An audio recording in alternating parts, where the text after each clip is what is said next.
So I was just walking on the beach, and nobody's on the beach. It's a little chilly out, and it's mid-morning, so and this time of year, not unusual.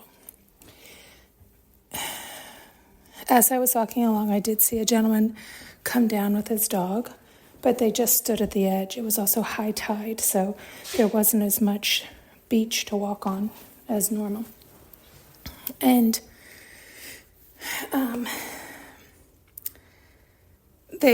by the time I got close to them, they turned around and went back in, because of course I was excited to see the dog. In any case, I kept going a little bit longer. And then I decided to turn around and come back. Now, mind you, I didn't go that far. 15, 20 blocks max. And so you can see that far down and that far back is as far as distance goes. When I turned around to go back, maybe 4 blocks from where I was standing, maybe 5, maybe 6 max, there was this big pile I could see. And I thought, oh my God, what the hell is that? Did something just get washed up from the sea? Like, there was not nearly enough beach for me to have missed it. And, like I said, I was looking up, and I had seen the man and his dog. Like, there's no way I could have missed it. It's impossible. Like I said, there was nobody on the beach. I mean, really. So, as I neared it, it looked like a big tarp. And then there was a drink next to it. And I thought, did workers just come down and turn around and leave, like in that short of a time? I don't even know how that's possible. And again, as I was nearing, I could see more. And then I saw feet sitting out, dirty feet from the end. And I realized it was a homeless person. But again, it was like, you were not here, 4 minutes ago? Really, that's how, 4 blocks, 4 minutes, a minute a block. It's not 6 minutes tops. Sound asleep, covered up in a tarp with so odd. So I thought, okay, wild. So I kept walking another just 2 minutes, 2 blocks, 3 blocks. And I still was so taken back by this that I turned around and he was gone. Not anywhere in sight. Now, mind you, of course, the whole time I was talking to Unconditional Love, we were having a whole different conversation about things. And I did say, show me, in part of our conversation. And when I had walked by the man, I said, oh God, please bless him. And so it's like, oh, is that you showing me how quickly I ask and it's done? Within 2 minutes, I turn around and the man is gone. And I said, I'm like, what did you do? Like, you know what it reminded me of? What is that? The Night Before Christmas or something like that, when the old Scrooge gets taken through all the horror scenes and then he's back into his life and he does better. It was kind of like that. I'm like, oh, did he go through hell? And then I asked for him to be blessed and he's back into his life. I hope so. Wouldn't that be lovely? But even on top of all that, is all of this my imagination? How did I not see him coming, or like when I was walking down that way, and then see him on the return not much time later, and then turn around and he's gone again? It's different when I see them. It's different energy. It's different. It's clearly an energy. It's clearly not grounded 3D touch humans like us. It sounds crazy, doesn't it? It sounds like you know what it sounds? It sounds like I'm on drugs. At least to me. Stuff that happens like that, that's so crazy to me. I often do, I'm like, did somebody drug me? What what is happening? Right? Don't you hear that when people are on like heavy drugs, they hallucinate and do all types of things?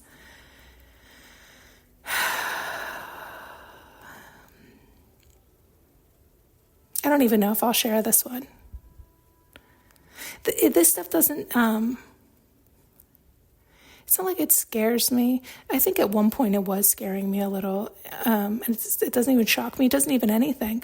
I think more than anything, I continue to be in all of it and fascinated and curious and I do wish that when that happens, others were with me. In other words, I see them and talk to them all the time with people around.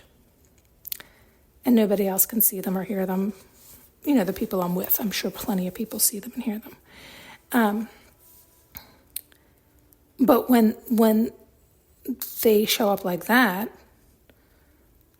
like a full-on human being, live touch, if I touched him, I'm certain I would have felt him like he was, you know, as alive as you and me, right? He was just, and so if somebody was with me, they could be like, I see nothing.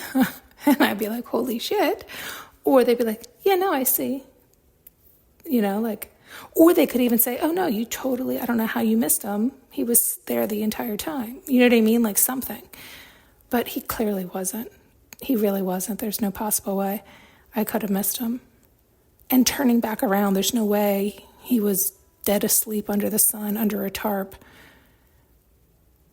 not moving, to jumped up, grabbed all his stuff, and ran up and out of the dunes in the 2-minute time frame that I turned back around. There's no possible way.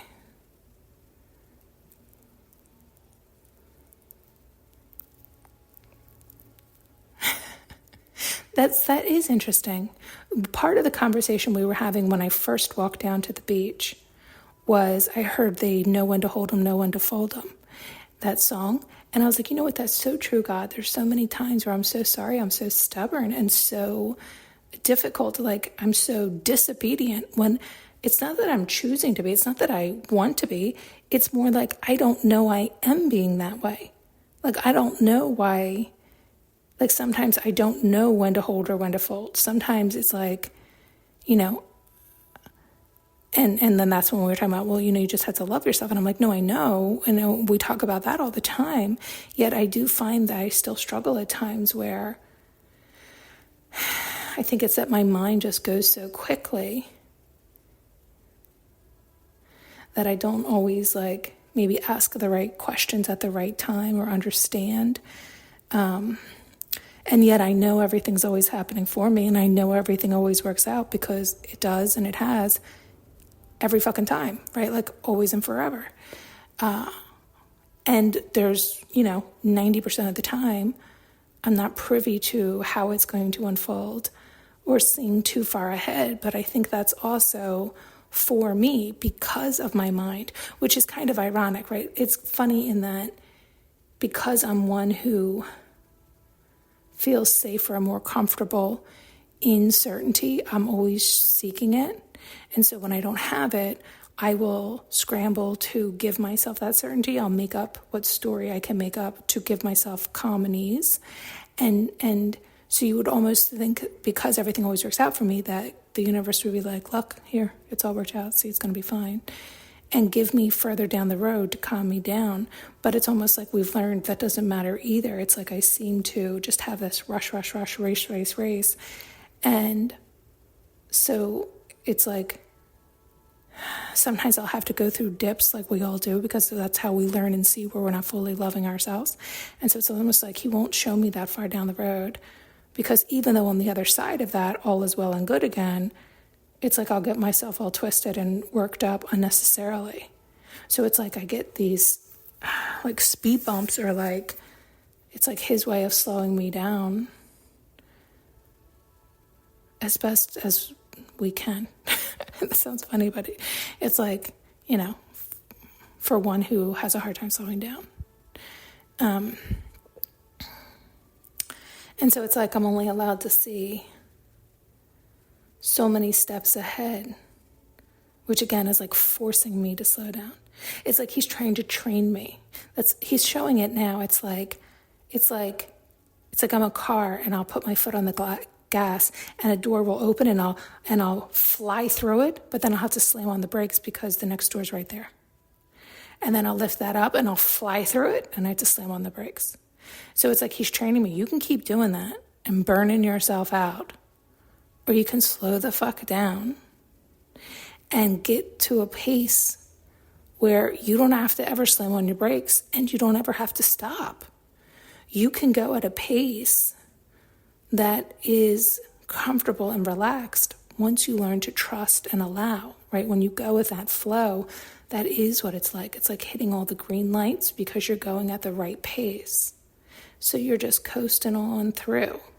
If you raced each light, you might keep running into the red light and have to slam on the brakes, or you might miss it, or you might like all types of things. But once you get in that flow, it's just easy peasy. It's just so easy. But that's the balance. That's the balance that we all seek. And when it's happening for us, man, it is bliss, isn't it? Just everything it is just easy peasy. That's why you want to milk those times, because the more you milk those times, the more you appreciate that ease, the more you recognize it and don't take it for granted, and you don't get so familiar with it that you forget that you are so blessed to be in that flow, the longer you have it. But when you get, it's like too arrogant there, or too comfortable there, you start to take it for granted, or you stop giving, the thanks for it. That's when you start to hit the yellow lights or the red lights, and the next thing you know, you're all like topsy-turvy again, and slamming on the gas and then the brakes and it's like, okay, all right, let's start again. They're showing the candy cane analogy too. You slide all the way back down. It's like the goal of life, right? For all of us to get in the flow and get our balance. Thanks so much for tuning in and listening. You can now purchase an audio journey with me using the link below.